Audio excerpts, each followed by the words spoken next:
let's talk about the cheeks next, because cheeks are my favorite. I have this love for high cheekbones, and in the skincare industry and beauty industry, high cheekbones are very important. You know, women contour their face to make their cheeks look bigger. They put injections or hyaluronic acid injections and all kinds of stuff. But let's say the cheeks have rosacea. Like a lot of people who walk in here, they might have some rosacea, or maybe their cheeks are just past rosacea and have not just the redness, but also acne on top. And to me, I always think that that speaks a lot toward the stomach and stomach acid and possible H. pylori bacteria, but I'm sure you have so much more knowledge on this. So when you think of the cheeks, what are you thinking? Rosy cheeks, lungs might be weak. Ooh, I like it. Yes. I mean, the cheeks have a few different disharmonies that can show up. We can see our lungs here, but also the stomach channel runs right down along our cheekbones. So it can be somewhat digestion, and then as well it could be showing up in our lung health.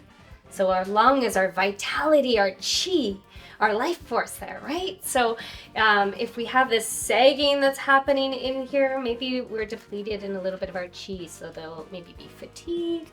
The other things that can show up here is something that we call malar flush.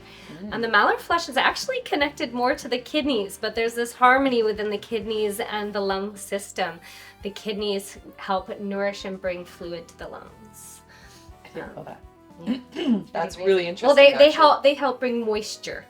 That is really interesting. Yeah, so when we're seeing this malar flush, when there's just the red, there's no red on anywhere else Just in the the face, cheeks. but just the cheeks. It's something we would call this malar flush. So something like seaweed is actually what we would say to add to your diet, but also just as a topical, it would be great for creating a little bit of a cooling effect for the skin. It's interesting you say that, because topically could be better, because I found out that topical application of magnesium is better absorbed by the body than if you ingest it. Topical application of certain things with oil, because most vitamins are oil soluble, is excellent. And so there's like all these interesting things I'm learning about how topically applying something as mineral rich as seaweed can do all these great things inside of the body. So I love that you know that too, because most people, when they think of seaweed, they think, oh, I gotta eat it. But do you? I don't want to eat it. I honestly do not like the taste of seaweed. Yeah. And I know somebody's going to be upset that I said that, but I don't. So like, I'll take it powdered. I'll do that.